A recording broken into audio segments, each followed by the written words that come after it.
Rome Community Theater would like to take this opportunity to highlight the depth of artistic talent that we have in Central New York.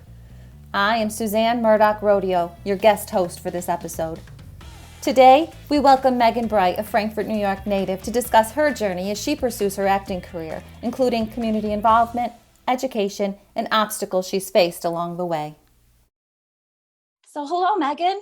Hi, how are you? I am good. How are you? I'm doing pretty well here, I think. It's nice to see you. I haven't know, seen it's you in a so while. See you. It's Yeah. crazy these days. But Yes. what are you gonna do? Yeah. So I have some questions for you, Great. just to share with our audience. And the first one is just, a little bit of your background. And, at what point did you decide in your life that you knew that you wanted to pursue an acting career? I have been so I grew up in Frankfort, New York. Um, and I lived there most of my life. I don't I've been involved in theaters honestly as long as I can remember. Whether it was community theater shows, I was doing a bunch of those, and obviously that's actually how we met, is through the community theater, through the little theater. And so I did a show through our church in Frankfurt. They, for some reason, were putting on a musical, and I was like, this is fun. And so then I auditioned for the high school musicals, and I kept auditioning for the high school musicals, and then I started getting into community theater. And that's kind of when I was like, I got the bug. I was like, this is what I want to do, especially because community theater is really no joke when you're in high school. It's like you cancel your summer, you cancel it. It's like you go to rehearsal at night, period, and they're hours and hours long, and you rehearse during the day and you rehearse at night, and you have to do the set. And I loved it. Like, I didn't want to break, and most people were like, oh, I'm losing my summer. I was like, this is my summer. I was always really excited to do it. Like, the sense of community made me feel at home, and in a way that like nothing ever else really had. So I just was like, yeah, this is what I want to do. And when I started getting parts, I was like, well, maybe I could do it professionally. And then I went to Herkimer College for just the 2 years, and I got my associates in music industry.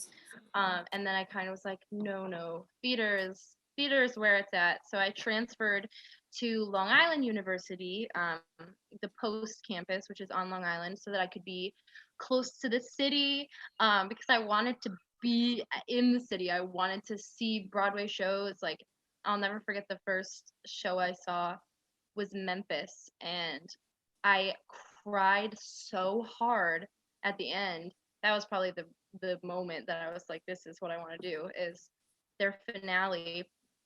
I was just sobbing.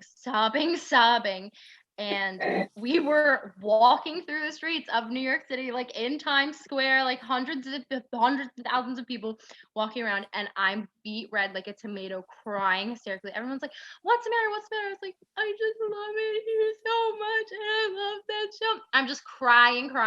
There's like a picture of me on the red stairs, just like beet red face, because I'm just sobbing. And I was like, I have to be here. Like, I have to be here. I have to live here. I have to do this. So I went. It's amazing when you do something you love, Yeah. what an effect it has on you. I was like, what the heck? I was like, why am I crying? I was just sobbing, like, hysterically. Yeah. So doing community theater, Yeah. and, doing the community theater, that really helped to encourage you. It gave you confidence. And how did it prepare you for, your future as far as, going to college? Well, it actually, honestly, to spend my time, just because something, it's like a sport. Like, you have to practice. If you don't practice, you get out of shape. And it doesn't, like, you can't just sit around and not do it. So to have a summer like show where I was continuously like practicing, and even though I didn't really know what I was doing, I didn't know any technical terms or anything, like, at least I was using my voice. I was singing, I was moving my body, I was dancing, and I was acting, or I was learning how to. So and it also, it was it just like to be around people that like that was their common love, like it was their common joy was really encouraging. And it's I think that entering like the world of pursuing theater is just a lot about courage and resilience, because I know like a lot of people who are very very very talented that just don't like they don't want to put the energy or the effort into pursuing it. And I think that if you like the way that we had to put the energy and the effort into putting on a summer musical, like painting the sets and just putting your all and your whole heart into something, that is something that really I was like, okay, like I love doing this and this doesn't make me tired, this doesn't make me sad, this makes me happy.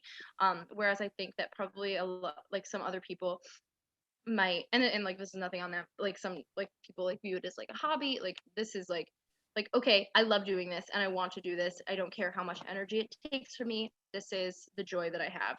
And that's the kind of way that the summer musicals took, and even like sometimes if they were emotionally difficult, which sometimes can be with theater, like I was like, I don't care. Like that is worth it because I know that I'm gonna end up growing from this experience. And that's very much the way studying theater in school was.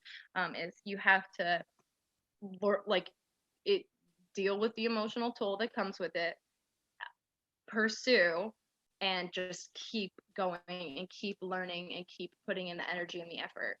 So I think that's probably what community theater taught me. Once you got into your program, what was that like? What was it like on a daily basis? What benefits did you?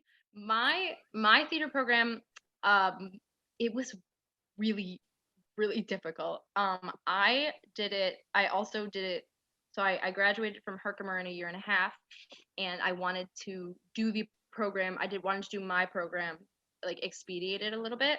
So I did it in 3 years instead of four, which is not recommended because the course load is so much your junior year that your senior year is kind of just preparing you to go to the outside world. So I had to cram that all into one, and I was also doing my thesis, so that was a lot. It was crazy.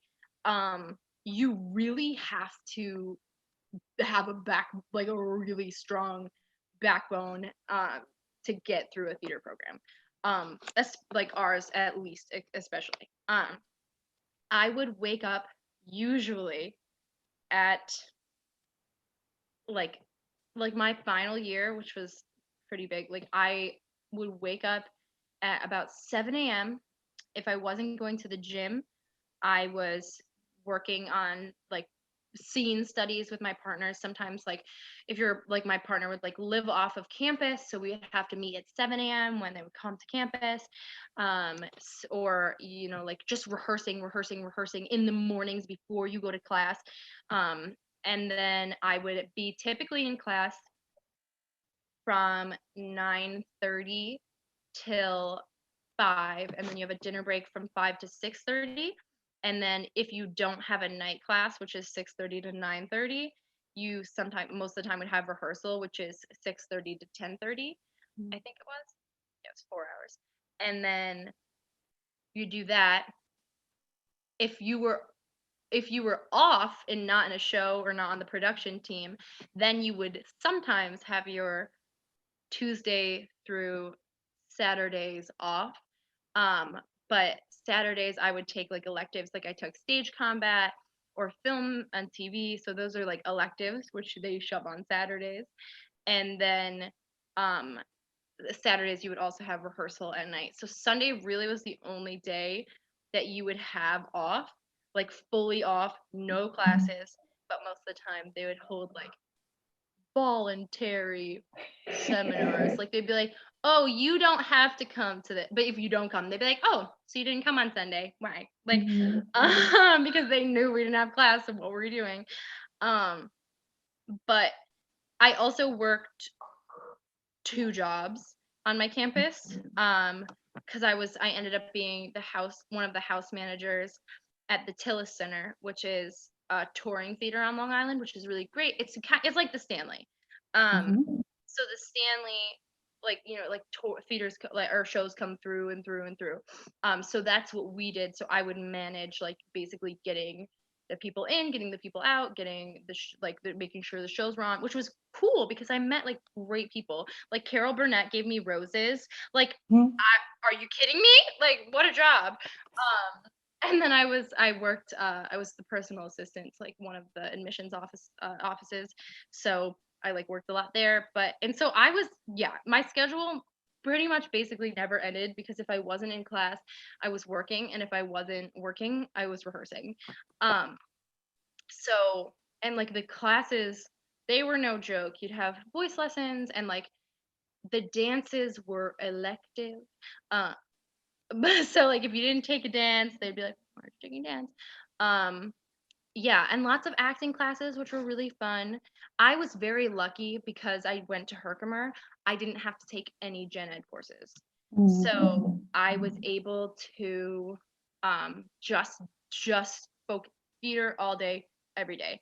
Dancing, voice lessons, um, acting classes. And the acting classes, that's like mainly what my program focused on. It was like acting. Like everything else will follow if you can act. Right. What was your actual major? What was your major? I got my BFA in musical theater. During this time, I mean, you were busy. Everything revolved around theater pretty much, even your Yeah, job. yeah. And did you at any time reevaluate your goals, and did you make any changes based on all of this?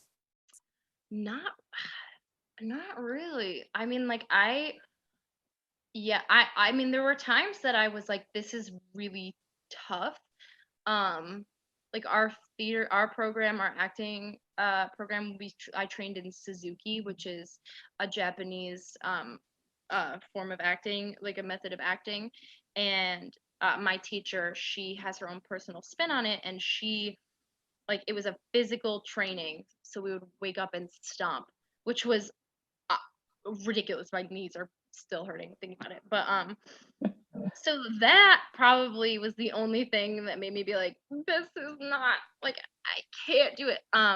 No, I never personally was like, I don't want to do this. I've had people tell me, you have a bad audition and somebody tells you like you're not talented, you're not good enough. They kick you in the butt and they think that that's the way to make you, but like to push you. But so I've had that, but I've never that honestly just pissed me off, and I was like, okay, well, watch this. Um, Mhm. is kind of the mentality that I always had. But a lot of people, yeah, a lot of people dropped out of the program. We started with a class of 30, and I think we ended the graduating class was 10 or 13. So when you entered your program, what was your goal? And when you left the program, was your goal the same? I wanted my BFA more than anything, like anything. And when I started the program, I was like, Broadway. Broadway means you've made it. Broadway means like that's you won, you win. You're talented, you've made it, you're successful. Um, and especially I loved musicals. Like I wanted to be in a Broadway musical. I wanted to be a lead in a Broadway musical, period. Like that was my win. Um, but then I learned, I was like, there are so many other like forms of theater. Like your play, The Lunch Hour, the first play I was ever in. I never was in a play before. I love plays now. I would probably choose a play over a musical any day. Any day. I love like Streetcar is my favorite. I would die to play Blanche. Um, I love Shakespeare. I've been doing a lot of Shakespeare.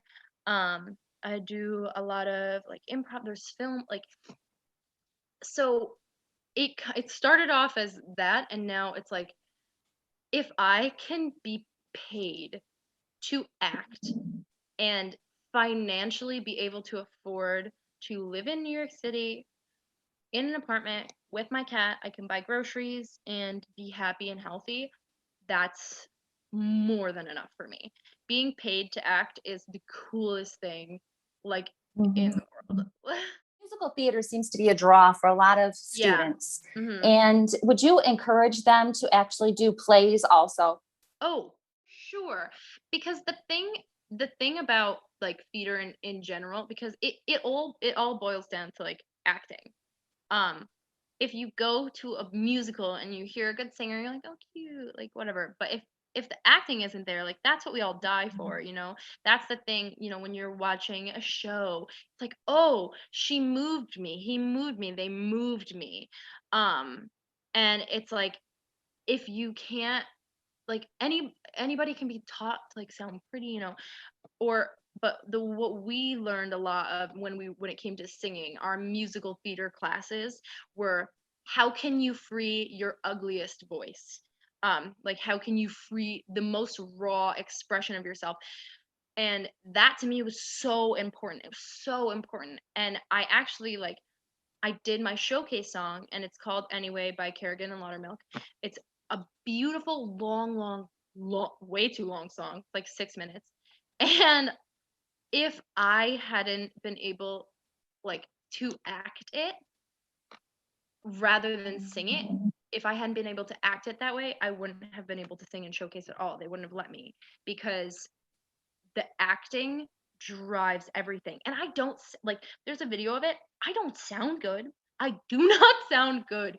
Uh, but the reason that it got me anywhere was the fact that people were moved by my performance of it. And I'm not saying like I'm like, oh no, like it's not me, but it's just anybody who can tell a story and move somebody else. That's like that's your acting. Mhm. And that's probably the most important thing. So to do a play where you don't like there's nothing to hide behind, you can't hide behind a pretty voice, you can't hide behind flashing movement, it's just the words. um that's I think it's really important for everybody, even if you're like, oh, musical theater is the only thing. Okay, but try this, like try this first. When you did my show, the show that I Yeah, directed, I was so happy that you did that because I could see you absorbing so much, it and you was. had already proven yourself in musicals. Yeah. You did that, Yeah. and to come into a different area and just really excel in that was nice to see. It Thank really you. Yeah. was.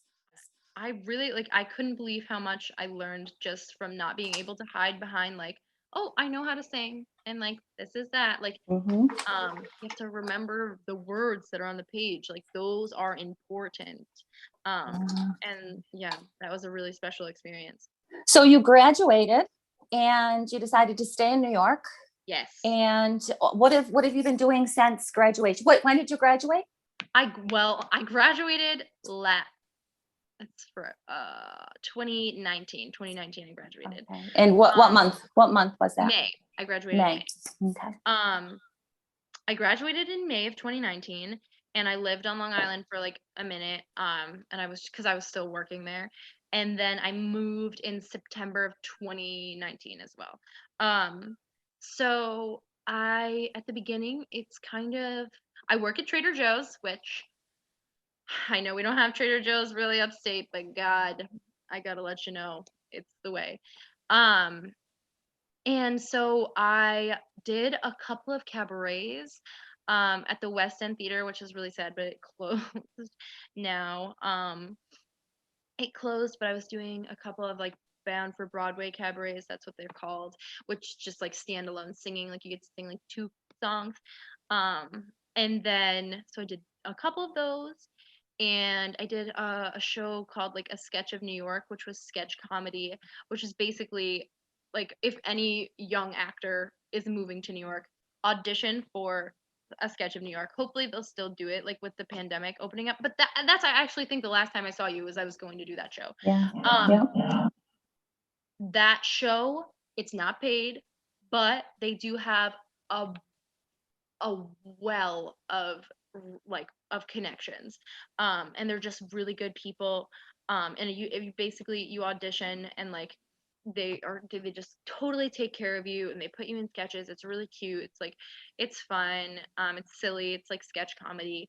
But they're really, really good people, and if you can make that connection, then they connect you with other people, which is basically what it's all about. But um I did that, and then the pandemic hit, and I think that was like pretty much the last thing before I did the pandemic, or before I did the, you know what I mean? But so it's actually really funny. I I have been paid to act more in this pandemic than I ever have been without the pandemic. Yeah, Wow. I couldn't believe it. I um a sketch in New York was, I believe, the last thing that I did. I did like those cabarets, and then I was set to do another cabaret that got canceled because COVID, and then I started I started working with accidentally a theater in Massachusetts, and they were looking for people to do a live Julius Caesar, but it obviously got canceled due to COVID. But they reached out to me, and so I work with them pretty closely now. Um I've I'm gonna do another project with them in April. That's my third time with them. They're really nice. Um, and they plan to have me come in and do like the piece that I did for their Julius Caesar when they're able to open it up in 2022, which will be cool. I work for a company called Theater Nerds, and they, my boss is the best. I love her, and they book murder mysteries. So, which is kind of because we did murder mysteries We before too, did. and but like that's like a huge thing for me that I've been doing, especially in October. We had like 30. We had 30 mysteries, and we still do them now and again. And they're fun. They're improv, which is really nice because I've been really loving improv. I played Festi and 12th Night over Zoom. I forget what the company was, but I did that. And I actually just started reading for a feature film that's going to be produced in 2022 as well. Um, and I got the lead role, which is really exciting because it's gonna be a SAG film. It's gonna be a lot of like probably hopefully a good budget, a good cast. And I just finished filming for a web series. I think that's about it. Yeah, my web series, well, it's not my web series, but I did a feature film. But yeah, I just wrapped that the other day. Okay, so college prepared you to be busy. Yes. Yeah. Because it sounds like you're I'm busy. literally never not busy. Like if I usually I work 10 to 6 at Trader Joe's, which is now what it is. But then I come home, I do the mysteries. I have to take the days off on the weekends to shoot sometimes. Mainly my acting stuff is at night, which is great. Because then I can work full time. And so like if people are not going to be able to pay for a project, then like I can build the connection just by working for free. Which honestly, like probably my biggest advice to anybody who is looking to enter into theater is like be nice to everybody. Be nice to everyone. I don't care if you think they're weird. Nobody is too weird not to try to get to know them. Like nobody is worth overlooking. Be nice to everyone. Try to be every single person's friend, because you never know when that person is going to be like, "Hey, I need somebody to read the title role in this feature film," because that's what happened to me. And like not like he's a great guy, like he's my buddy, but it's just like, he's producing this film and the writer's looking for someone who looks like me. So it's just if you know people and you're nice to people, they will get you work.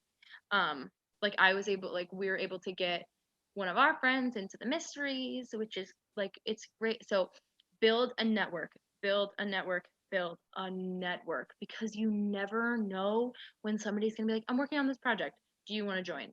um and always say yes. Nothing is too small. Nothing is You're not better than anything. You're not Meryl So Streep. basically, leave your ego Yes, leave your ego at at the door. home. I don't like leave your ego at the door. There's nothing that is too small to like. There's nothing that's too small for you. You're not Meryl Streep. Like Yeah. like do everything. So so a lot of the ways that you hear about projects are through networking. Yeah. Well, I'm really lucky. I'm really lucky to work at Trader Joe's because, like, honestly, most people who work there are artists in some form. So a lot of that goes on. But also, if you're and like anybody can do this without a college degree. Like without a college degree, you don't need a degree. If you sign up for Actors Access, and make a profile, it's free unless you want to add like a bunch of stuff to it. Um, Actors Access, pay it, just submit for anything you see on there. Um, Backstage is also a pretty good one. It's a little depends on the thing. Sometimes you get some weird stuff, so just be cautious. But Backstage, it's like I think like $100 for your first year of a membership, um, and like you can always submit on there. Playbill.com is free if you look under jobs. Um, there's casting stuff all the time. Facebook, I've gotten so many. That's how I met the Glass Horse Project. Is I just Googled Shakespeare auditions on Facebook, and I've worked with them multiple times now, and like I love them. So yeah, just always Playbill probably first, Actors Access second, and then Backstage, Facebook. Casting networks is like if you want like extra stuff. But yeah, like those ones. But if you're in New York or even if you're anywhere, network with people. Network. Now you hear a lot about people saying that you need an agent. Do Yeah. you have an agent? So And what are your thoughts about that? I don't have an agent right now, no. So I am part of a showcase company called Tap NYC, and like there are other ones that you can do like that you can sign up for. There are ways to get agents. Basically, the showcase company is like you put like they'll give you a monologue. Normally they do it in an off-Broadway house where you go and you perform a monologue, or you could be in the sketch troupe or the singing troupe, and then you're able to like sing, do a sketch, and do a monologue in front of agents, which is really cool. But because of COVID, it's on Zoom, which it's harder to like get there. So that's how I did that one back in like January. And it wasn't fruitful for me. It was fruitful for some people though. But basically, when it comes to getting an agent, which obviously I'm not good at because I don't have one, I also haven't tried very hard. But when it comes to getting an agent, it's like, is it desirable to have one? Yes, it is, because they get you auditions. The point is like they will get you bigger auditions than you are able to get yourself. That being said, you still have to do all of that work for you too. Like you can't stop submitting for things, you can't stop networking and talking to people and doing all of those things on your own, because if your agent sees you not getting work, you'll get dropped. So I have a couple of friends who they did get agents, they did get signed, and then they got dropped because they weren't getting cast. So to get an agent is great, but if you have an agent and then you're not getting work, it's difficult to keep the agent. So Is it easier? It is easier to get an agent if you've already have some things under your belt and some things to show. Yeah. And that's the biggest thing is it's like if you can work, like there's Columbia all the time, NYU all the time. You see on Backstage, they'll post looking searching for white blonde female, age range 17 to 25,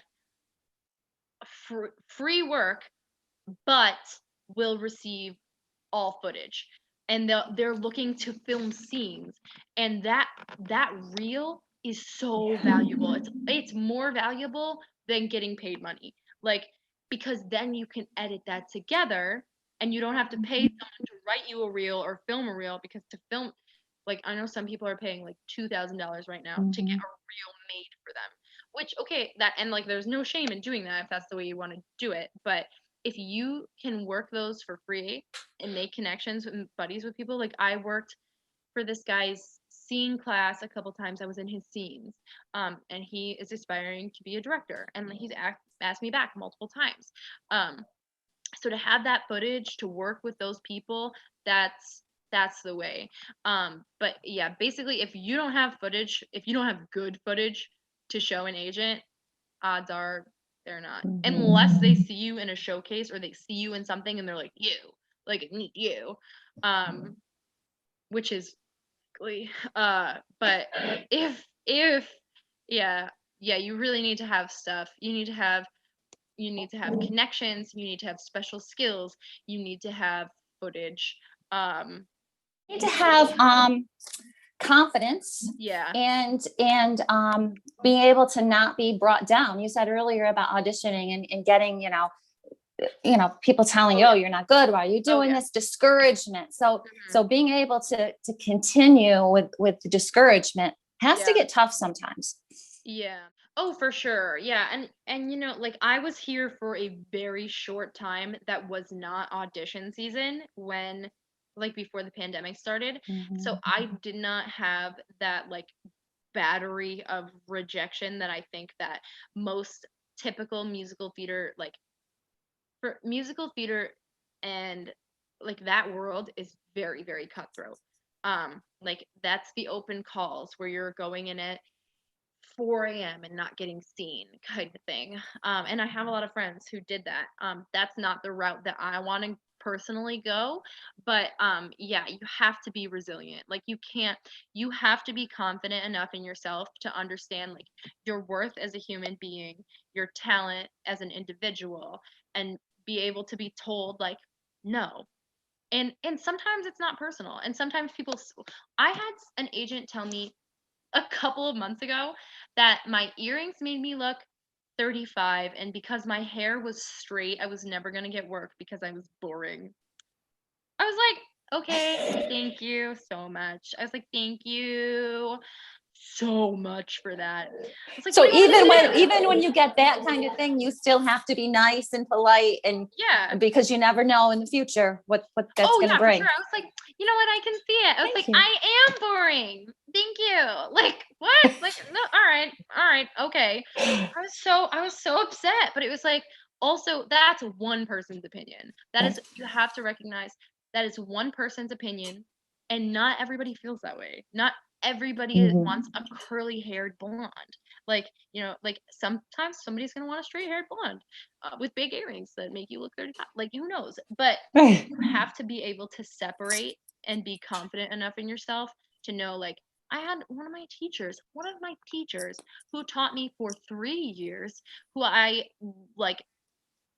was almost the head of the program. He told me it would be an embarrassment for me to represent our school because I could not compare to the other talent in the room. And I was like, it would be an embarrassment. And I said, you know what? I'm going to prove you wrong. And I did. And I was able to sing in my showcase. I was able to act in my showcase. Despite, he was like, I didn't even want to let you in. I was like, okay, watch this. And I was able to. Like, you have to just be willing to fight harder. Fight harder than the negativity that's spewed onto you. And also, you never know. Like, some people are having a bad day and they're going to take it out on you. And some people are going to love you, and you kind of just like, and be humble. Like, don't be like, I'm the best thing ever. I know there are hundreds of people that are probably billions and billions and billions times more talented than me, but I will work as hard as them to succeed. I will work harder than them to succeed, because that's what you're gonna do. So be humble, but be resilient. And sometimes not getting a part doesn't have to do with talent at all. No, there are so many times that I've just you just don't get it. And sometimes it's not even about you. Sometimes you could be the most talented person in the room and they could love you for the part, but you look so much like the girl that they already cast that you don't get it.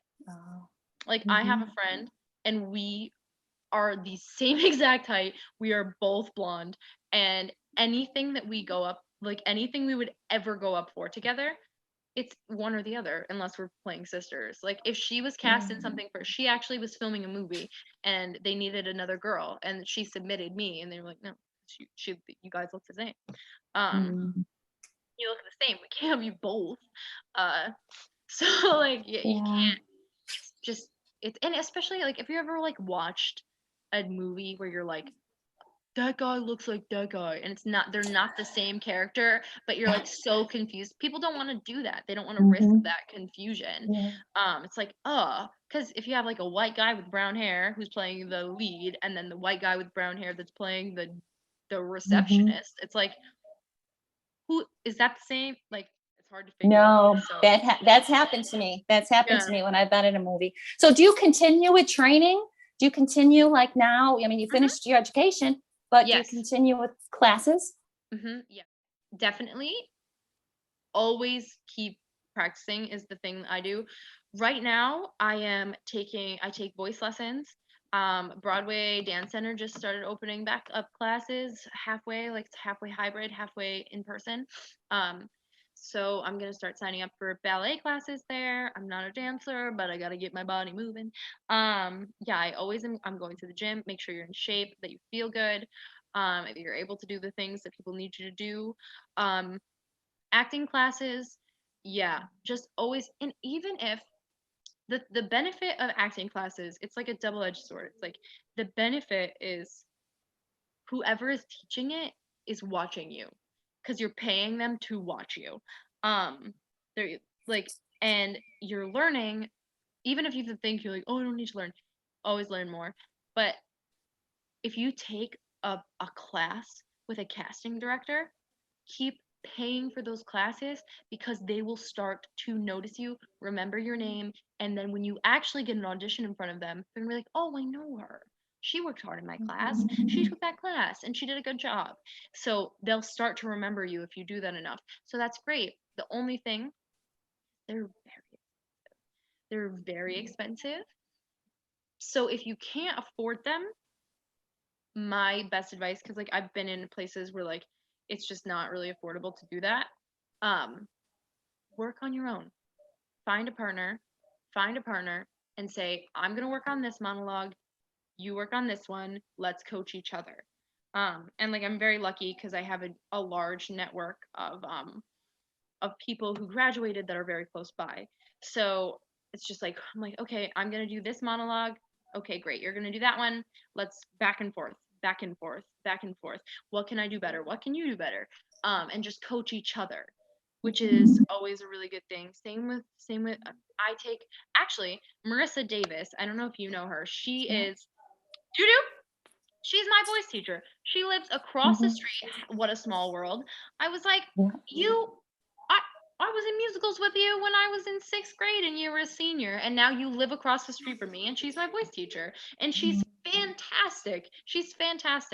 So I take lessons with her every 2 weeks, and I'm gonna start with the dance classes, but and it gets pricey. It's like, hi, I paid for a college education and now I'm still doing this. But like the murder mysteries, I work full time and then I do the murder mysteries. So like if you're getting paid to act, great. Save some of that and put it towards those classes. Because it's really beneficial to get your face out there. And people don't realize, I don't think, how much stamina it takes to do a show. Because it takes you said it's like an athlete. It's a lot of stamina. And I wonder, when Broadway comes back, I mean, these people, I know, doing 8 shows a week, it's gonna be interesting. Truly. I mean, like, we have stairs at Trader Joe's that are pretty brutal, and every day I walk up them, I'm like, am I okay? But yeah, no, honestly, just keep your body in whatever in the healthiest physical shape that you can. Like, just do what's right and make sure your body feels good, because if your body doesn't feel good and you're abusing your body, like, nothing good is going to come from that. So do you plan to stay in New York City, or have you thought about going to like Chicago or LA, or looking more into films, or What do you have a think? lot of friends who are like hopping to Chicago and hopping to LA. And for me, I really like I said, the first time I stepped off that bus, I saw that show and I like breathed in this air here and I was like, I can not imagine living literally anywhere else.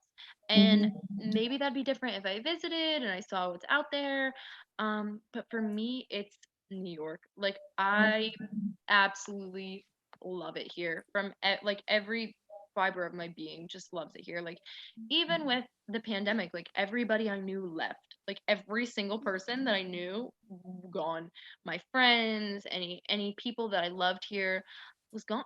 Everybody was gone. And I was an essential worker, so I stayed and I was like I don't know what I'm doing. I hadn't seen anybody I loved in like months. Um but I loved this city. And like when by the time my mom was like, I've had enough, I'm coming to pick you up. It was like the middle of the summer. And she was like, I'm coming. I was like, okay. And I cried because I didn't want to leave, which like it's so sad, but I love it here. Like I live in Harlem and I love it. I love my neighbors. I love the restaurants around me. I love the man at the deli is like my BFF. Like I didn't feel good the other day. I went in to get a ginger ale. He was like, "No, I missed you. Just keep it." Like everybody's so good. It's just a sense of community and of course you're going to get some people who suck. But I don't know. I love New York. I really can't imagine being anywhere else. And the beautiful thing about New York is like everything happens here. And like Chicago is definitely better for Shakespeare and improv, sure. And LA has a more prominent film world. But New York has all of those things too.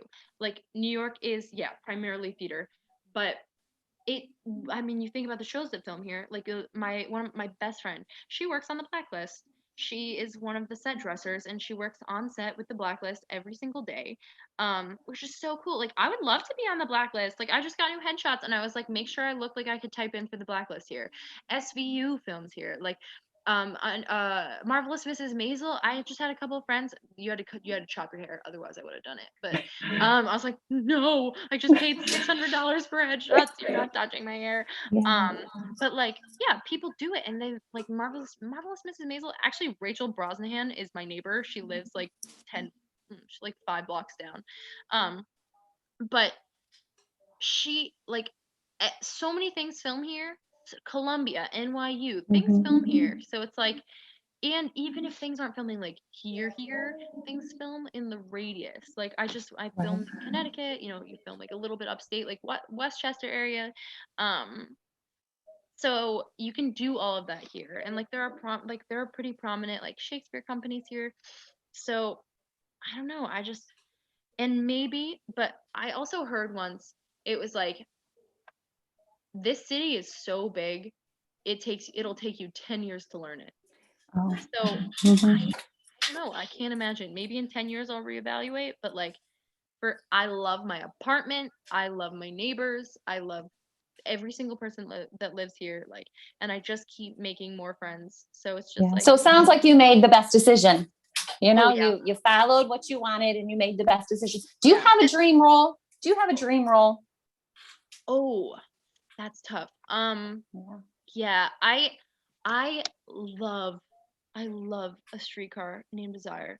I love that show. And if I could be Blanche and like end everything else being that role, that'd be great. Like Blanche in Streetcar is just all the way up for me.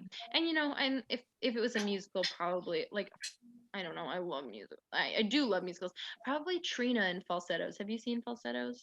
I have not seen Falsettos.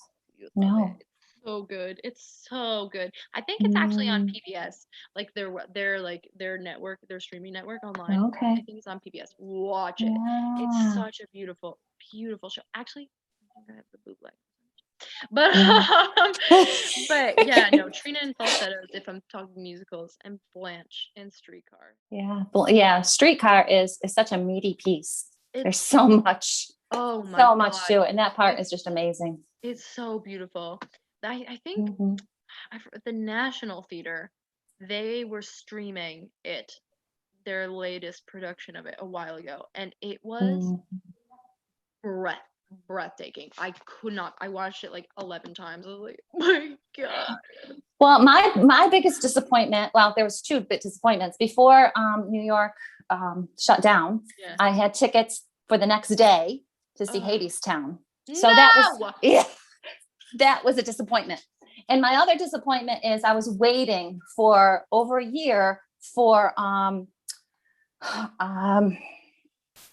what's the show? Martha. What's the George and Martha? What is the name? Oh, Sunday? Wait. No, Jessica. Why am I not even helping? Virginia Woolf. Who's Afraid of Virginia Woolf? Yes. That was going to be opening. And I was waiting and waiting, and it was just going into previews, and now it's not opening. And I'm so disappointed because that's one of my favorites. I know. It's one of my favorites, but we'll get back there. Well, it looks hopeful. I'm crossing my fingers for Company. If Company doesn't come back and I don't get to see Patti LuPone belt her face off, oh my God, I gotta see Company. I gotta see The Music Man, because that's. Yeah. Well, I heard Company had some pandemic insurance, which was strange that I heard on the radio. Yes, it's kind of weird. But yeah, but it's coming back. And so my last thing is really, what advice do you have? What would you give others who are planning to pursue a career similar to what you are doing? Yeah, honestly, it would just be decide that this is what you want, and then literally never ever give up on it. Be as bold as you can be. Make as big choices as you can. Like, do everything that you can do to pursue it. And it's not easy, and take care of yourself along the road. But if you want to do it, follow that dream and follow it hard. Take care of yourself on the way, of course, because I think that's something that a lot of actors forget to do. But be careful with yourself. Push yourself to your limits, and then take care of yourself. I think that's probably it, is push yourself hard, take care of yourself more, and then push yourself harder. Okay, great. Well, thank you so much for joining us and sharing. I think it was great to hear what you're doing and what you have planned and how your path evolved. Yeah, I was like, I could ramble on forever. Yeah. I've already I know when you're passionate about something that happens. Yeah. So we'll keep in touch. We'll keep an eye on what you're doing. Oh, yeah. And and try to get it out there to let people know so they can support you. It's always nice to have support from home. Oh yeah. And and I'll come down and see you. Please. All right. We've got to get this city back to where it was. Yes. All right. Well, thank you very much.